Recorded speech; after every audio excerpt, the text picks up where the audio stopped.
A very warm welcome to this, the first of 6 short videos about your career in veterinary practice.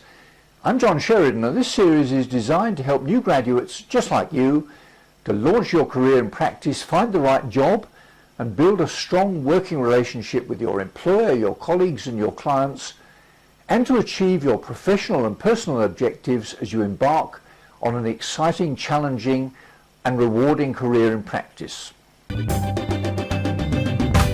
What is a veterinary practice? Well, it's a business devoted to the provision of professional veterinary products and services for animal owners. Practices can range from a traditional sole principal single vet practice offering a comprehensive range of services for pet owners to a multi-owner, multi-premises business operating as a partnership or corporate structure delivering first opinion or referral services for pet owners, farmers, stables, lab animals, poultry enterprises, fish farms and other possible client groups. So whatever their size, their structure or their function, successful practices require these 3 key resources. Firstly, the clinicians, that's the vets, the nurses and the clinical support staff, all committed to their vocation and determined to offer superior professional standards of care for their patients and the delivery of exceptional service for their clients. Second, the availability of all the resources which clinicians need to be able to deliver those standards of care. Now, of course, they will include the premises, the equipment and the other practice facilities, but they also include fellow team members who are not clinicians, but who do have the necessary communication, operational, marketing, personnel, planning, financial and management support skills, which are essential for the success of any business enterprise. And then thirdly, and probably most important, a practice business leader with a clear vision of what the enterprise is for and where it's going, and an ability to take the lead, share the vision, inspire confidence, and motivate the practice team to achieve shared business and professional objectives. So one thing is clear, the practice you're looking for, your first job, must be a successful one. After all, nobody wants to work for a practice that isn't successful or isn't well on its way to success. The question is, how do we measure success? First, we need to understand who are the stakeholders in veterinary practice? Who are the people who are likely to be interested in its success? Well, of course, the practice or owner or owners have a major interest in the success of the business which they own. The clients and other animal owners in the locality are interested. After all, clients want to take their animals to seek professional advice from a practice which they perceive to be successful, however they measure that success. The staff are certainly interested in the success of a practice. Nobody wants to be working for a practice which they don't perceive as successful. The practice bankers and professional advisors have an interest, as do national and local government and tax authorities. Practice suppliers and potential suppliers have a considerable interest in the viability, the success of the practice that they're working with and they're supplying, as do potential investors, maybe prospective partners, practice purchasers or corporate bodies with a long-term possible interest in acquiring the business, and the professional bodies. Nobody wants to be involved as an investor, an employer or an employee or a client of a practice which appears not to be successful. But of course all the stakeholders who have an interest in the practice will measure success in a number of different ways. How do we think practice owners measure success? Well, in my experience, they're interested in the clinical skills of their employees and of themselves and the clinical outcome for their patients. They certainly have an interest in maintaining high levels of professional standards. They'll be interested in service to clients, the health status of their patients, and they'll want to be looking for retaining bonded clients who seek, accept and pay for professional advice. They'll want to be employing staff who are enthusiastic and motivated, and they'll be interested too in monitoring financial performance, practice growth, profit, return on investment. and they'll want to be sure that the practice meets government and professional regulatory demands. How do clients and potential clients measure the success of a practice? Well, quite differently, as you would imagine. They're interested in the practice location and its reputation.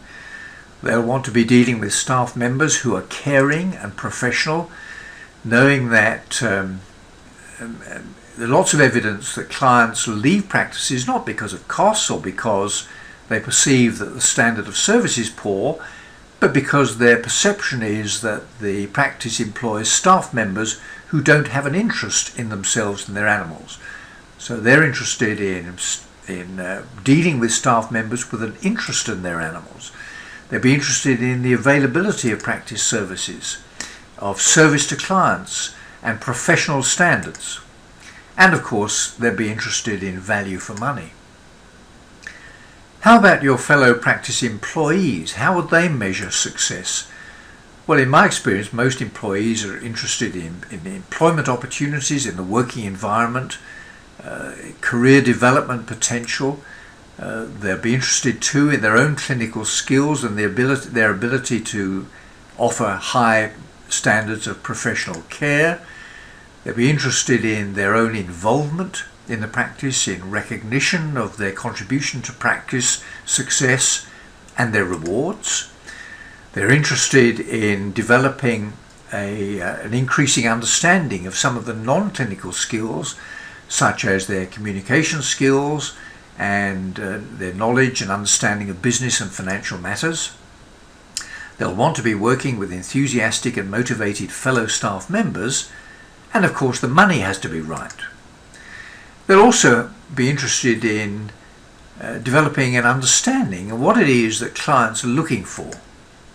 So now is the time to consider your own personal, professional and career objectives and to identify some of the characteristics of the ideal practice where you'd like to work. So whether your personal and professional objectives in your first job in practice are concerned with developing your clinical experience and expertise, your interpersonal skills, career development, CPD opportunities, work-lifestyle balance, working environment or personal income, or with your involvement in developing innovative client services, staff training or other initiatives, every one of them will depend on the ability of the practice to operate effectively, efficiently and economically as a business and to generate profit for reinvestment. Now let's consider these two veterinary practices in a town or a city where you'd like to work. These are small animal practices. Let's consider practice A, one owner, good location, great premises, good parking, employs 4 employee vets, 15 support staff, high standards of care and busy.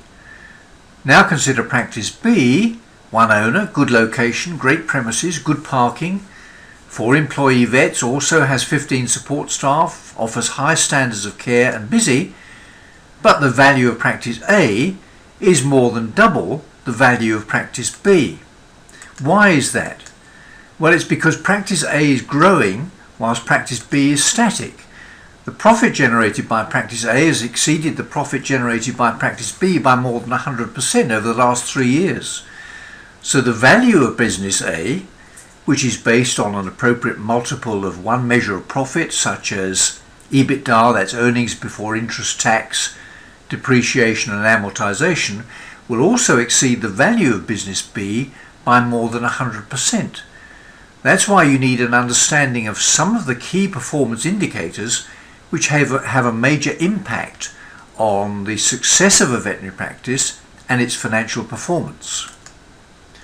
So why is practice A growing and much more successful than practice B?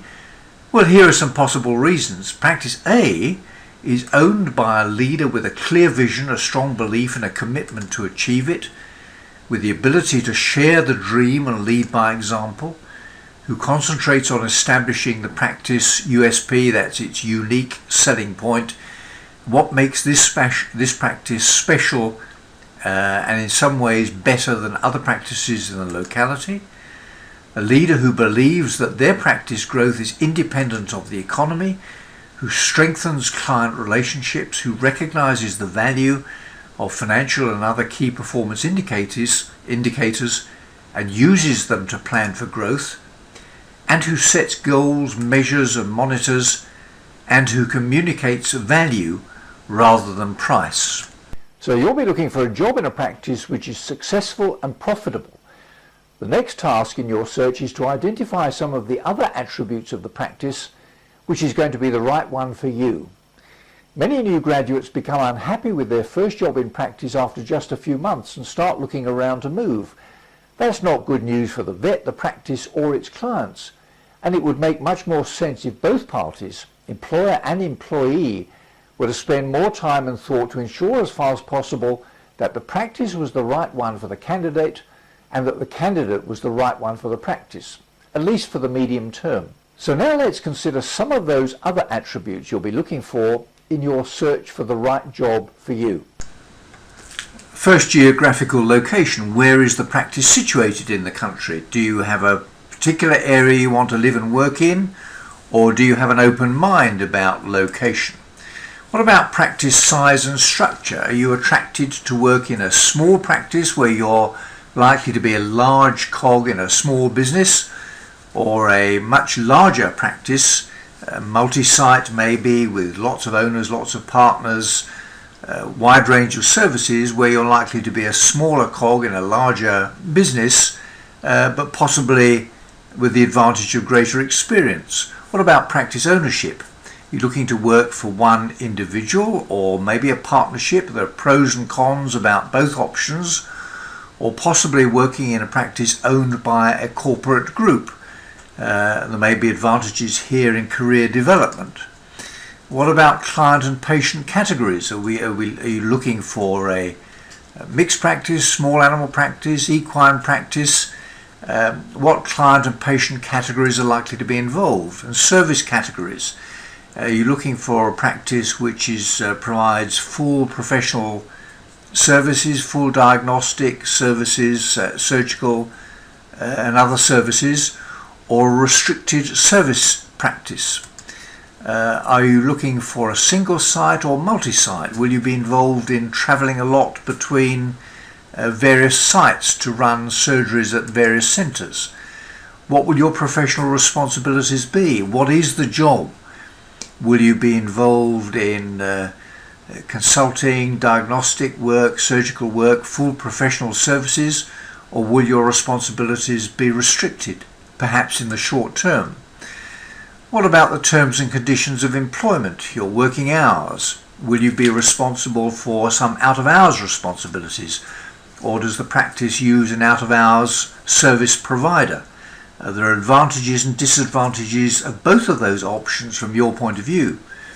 What about professional support, CPD provision? What about holiday allowances? And what career development opportunities can you see if you were to work in this practice? And don't forget, of course, the salary and other benefits. What will the other benefits include? Accommodation, possibly, or a vehicle. And what else? I'm sure you'll come up with your own ideas about some of the attributes of the ideal practice for you. So now's the time to start searching. Come up with a short list and do some homework to look more closely at those practices which might be right for you. Before you apply for the job, and certainly well before the interview, find out as much as you can about the practice, its history, the market segment it serves, its reputation, and what makes it special and unique in the marketplace. Find out too as much as you can about the other competing practices in the area. In the next video in this series, we'll look more closely at some of the issues you need to discuss at the interview and consider some ideas about developing a productive and mutually beneficial working relationship with your boss as you launch your career in practice. Well, that's about it for now. I'm John Sheridan, and this is the Your Career in Veterinary Practice series of videos from RVC Learn.